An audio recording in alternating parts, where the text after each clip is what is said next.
So John's got a story in the paper today about an upcoming junior doctors' strike. Now, John, as far as I understand, there are a couple of unions balloting. One of them is closing at noon today. So how do you know, and what does this mean? Yeah, so there's two different unions that cover junior doctors. You've got the HSCA, which is a much smaller union. They've never, ever taken strike action in their history.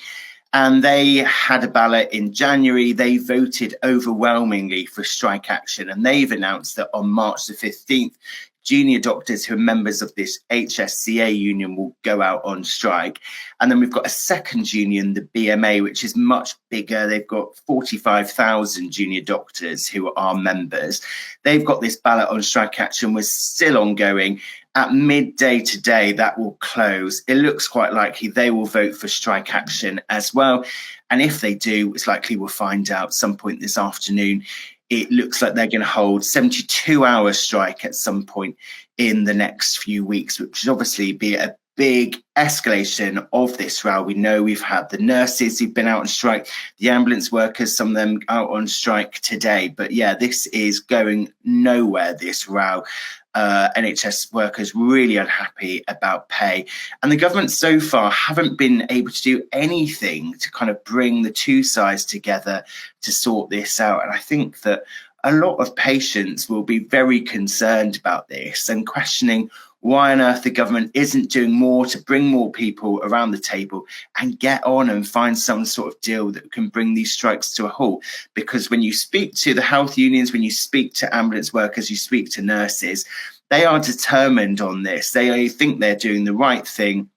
I think it's really important that paying conditions are improved, particularly for recruitment and retention. We know that thousands of people have been leaving the NHS because they can do other jobs elsewhere, which are less emotionally draining, kind of better hours, better pay in some cases.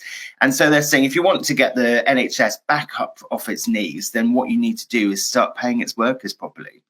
Exactly. You would have thought so, wouldn't you? Now, get into the comments, everybody. We've got a few questions we've got time for on this before we move on to something else.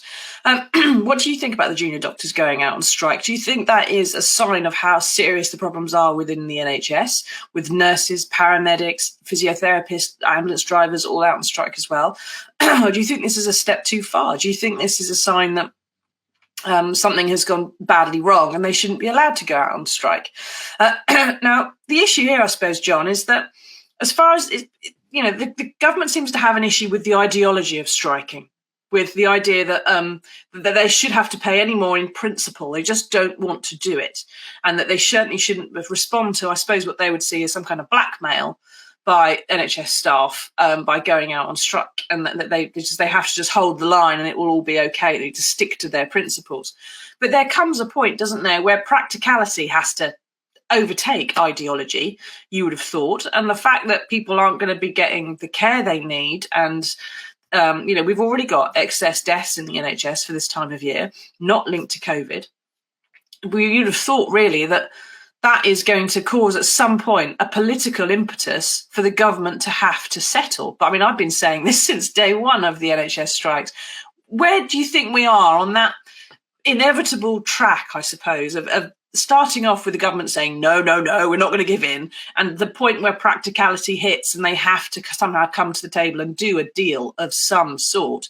Where are we on that spectrum? So I think you've seen different stages in this kind of row over strikes. When you start at the very beginning and you had the rail workers, the Tory government seemed to almost be stoking this up. They really wanted to row. They thought this was a way of kind of building division with Labour. They thought that people might turn on Keir Starmer and say you're too supportive of the unions, and that didn't really work out. And then you had the kind of strike spreading to all the different sectors.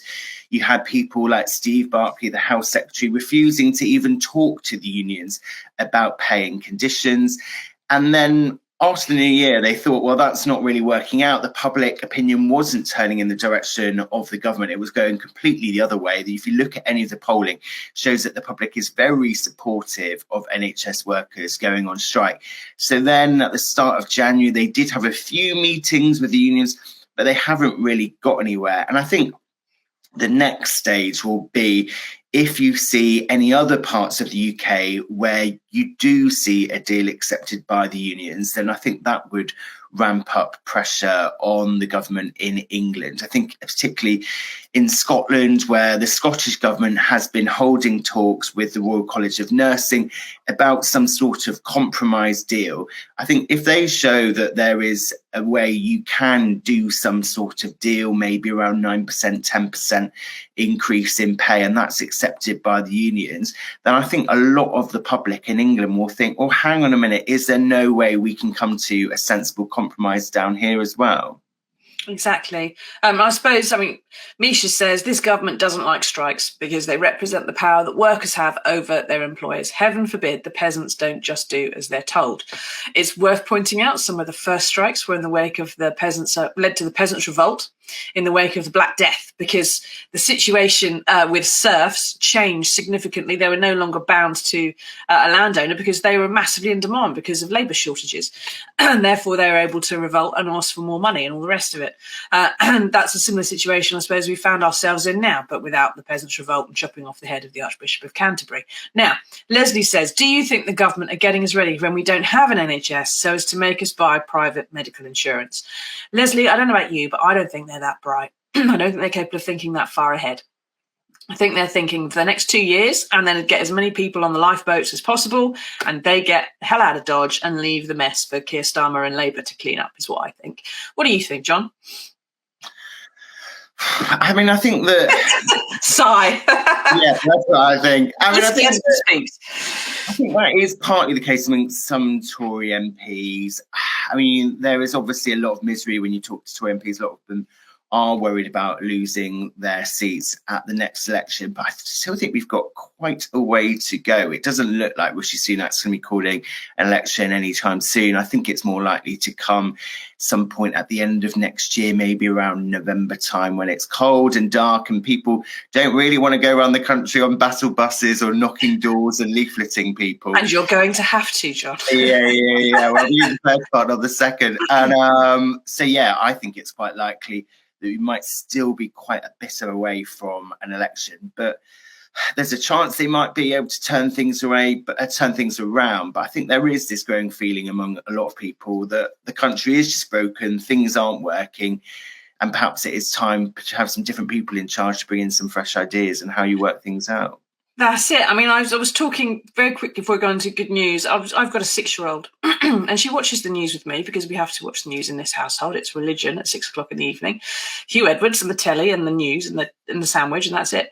And she said, Mum, what's the difference between Tory and Labour and who should be in charge? And I said, well, they do things differently, but fundamentally they should probably just take turns. And that's pretty much what happens. You have 5, 10, 15 years of one and then 5, 10 or 15 years of the other. And most people just think it's time to switch now to the other guys, rather than being everybody sort of being definitely one party or the other forever. Most people tend to just go, yeah, it's time for a change. They've been in too long and that's it, really. And she seemed to grasp that, but I haven't got onto the finer details of political ideology. I'll give that a few years.